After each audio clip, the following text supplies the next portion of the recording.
नमस्कार सगळ्यांना, श्री स्वामी समर्थ. तर वर्ष संपायला आणि नवं वर्ष सुरू व्हायला फक्त काही अवधीच उरला आहे.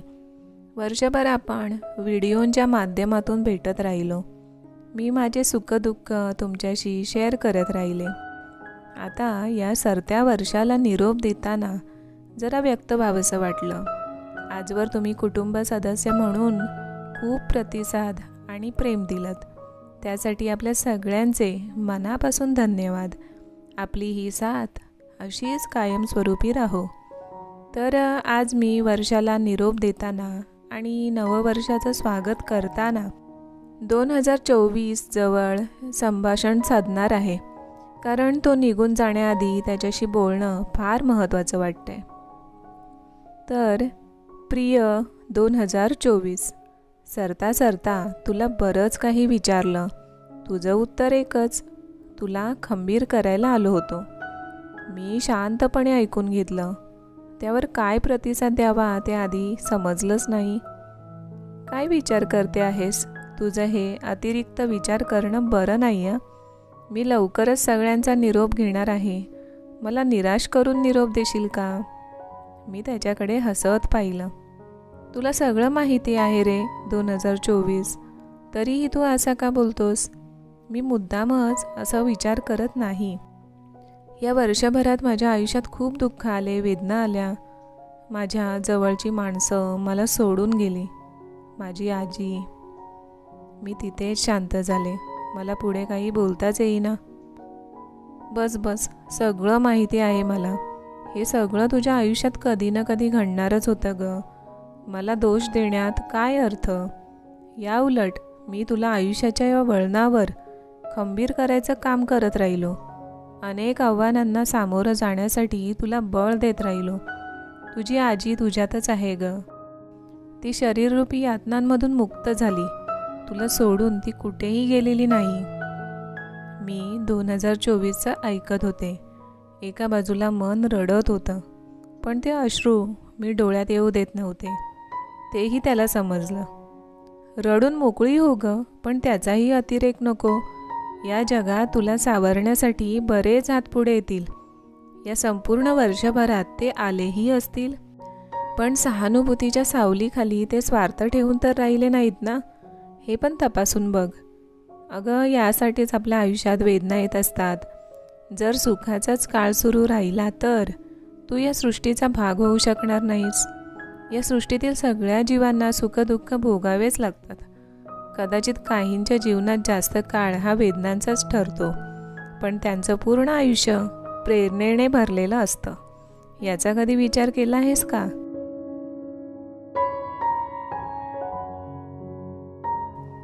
मनात साठवलेले अश्रू डोळ्यात जमा झाले. एक एक करून ते गालांवरून ओघळू लागले. 2024चे शब्द माझ्या मनाला स्पर्श करून जात होते. थोडा वेळ मन मोकळेपणाने रडले. मग आजीचा तो हसरा चेहरा डोळ्यासमोर आला. पिंकी, रडू नको. मी आहे तुझ्यासोबतच कायम.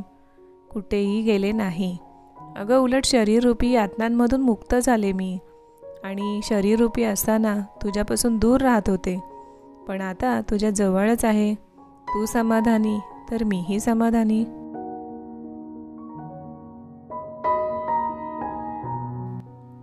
क्षणातच आजीचे काही शब्द थंडगार हवेच्या झोतासोबत मला स्पर्श करून गेले आणि मी वास्तवात उतरले.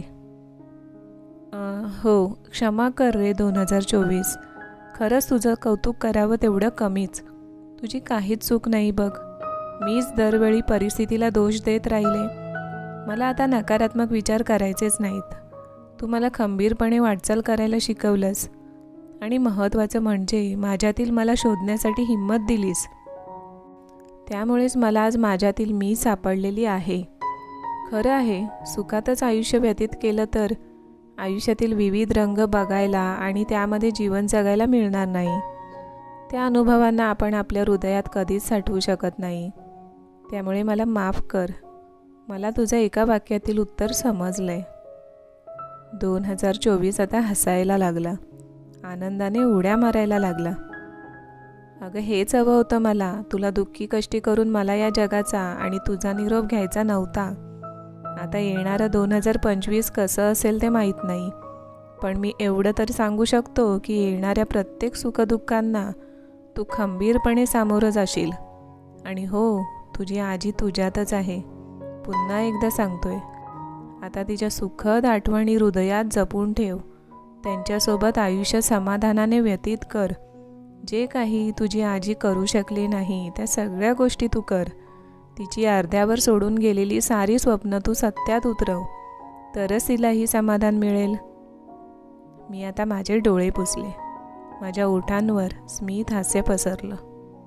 हो, तुझ्याकडून मिळालेली शिकवण कायमच लक्षात राहील रे. कधीच कोलमडून पडणार नाही, कोणालाही दोष देणार नाही. आजीची इच्छा मी पूर्ण करेन. ती जे काही जगू शकली नाही ते आयुष्य मी जगेन. माझ्या ध्येयाच्या दिशेने मी खंबीरपणे वाटचाल करत राहीन. तुझे अगदी मनापासून आभार रे. काय बोलू, तुझी नेहमीच आठवण येईल. तू दाखवलेले दिवसही कायम लक्षात राहतील, पण मी त्यातील शिकवणच लक्षात ठेवणार. किती छान. मला तुम्हा मानवजातीकडून हेच अपेक्षित असतं. मन निर्मळ ठेवा, वाटचाल करत राहा. परिस्थितीचा चढ उतार सुरूच राहतो. आपण मात्र थांबायचं नाही. कोणावर अवलंबून राहायचं नाही. कोणाकडून मदतीची अपेक्षा करायची नाही. आपला आधार आपणच बनायचं. आपली प्रेरणा आपणच व्हावं. वाटचाल अशी करावी की साऱ्या दुनियेला आपला हेवा वाटावा. बरं चल, मला खूप सारी तयारी करायची आहे. माझा भाऊ 2025 पण त्याच्या तयारीला लागलेला आहे. त्याचं स्वागत आणि माझा निरोप समारंभ या दोन्ही गोष्टींसाठी तुम्हाला पण खूप तयारी करायची आहे. वर्षभराच्या डायऱ्या पूर्ण करायच्या आहेत. चल बाय. काळजी घे ग, माझी आवडती लेखिका आणि कवयित्री. पियू, निसर्गाच्या कुशीत मस्त वास्तव्य तर करतच आहेस. भटकंती करत राहा, सोडू नकोस ते सगळं. माझे आशीर्वाद आहेत तुझ्यासोबत. आणि या संपूर्ण वाटचालीत तुझं बळ बनणाऱ्या जोडीदाराचीही काळजी घे. मला आयुष्याचा सगळ्यात मोठा धडा देऊन 2024 कुठेतरी विरळ होत गेला. मी लगेचच हातात लेखणी घेतली आणि माझ्या भावनांना त्या लेखणीतून उतरवायला सुरुवात केली.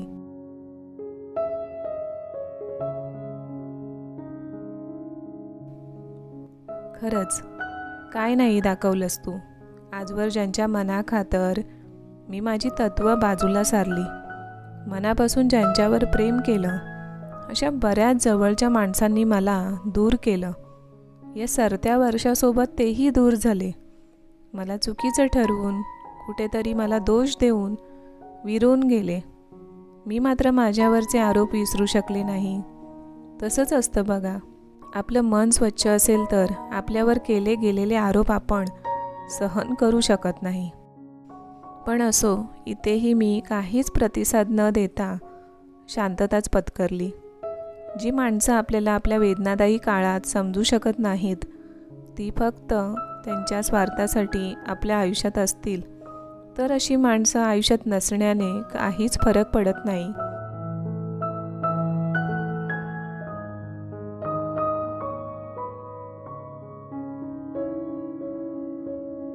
जी माझी नाहीत ती कदाचित कधीच माझी नव्हती. एका ठराविक गोष्टीसाठी जवळ आलेली माणसं आपली नसतातच, बरोबर ना? त्यामुळे माणसं ओळखायला आता कुठे शिकते, पण ओळखेपर्यंत कधी कधी उशीरच होतो आणि आपलं अस्तित्व पणाला लागतं.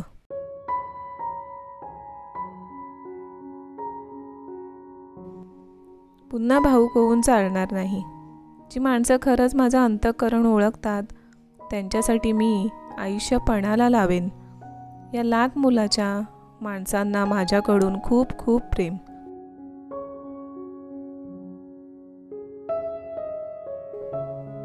काय बोलू, आयुष्याने जेवढं हिरावून घेतलं त्याहीपेक्षा दुपटीने दिलं. आणि सगळ्यात महत्त्वाची व्यक्ती म्हणजे माझा जोडीदार.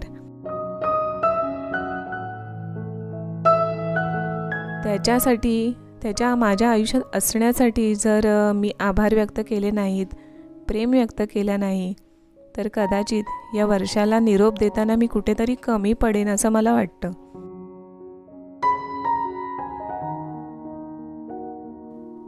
तर मंडळी, हे होतं माझं आणि आपल्या सरत्या वर्षाचं 2024चं संभाषण. त्याच्याशी मी व्यक्त झाले आणि त्याच्याजवळ व्यक्त होताना बऱ्याच अंशी तुमच्याजवळही व्यक्त झाले.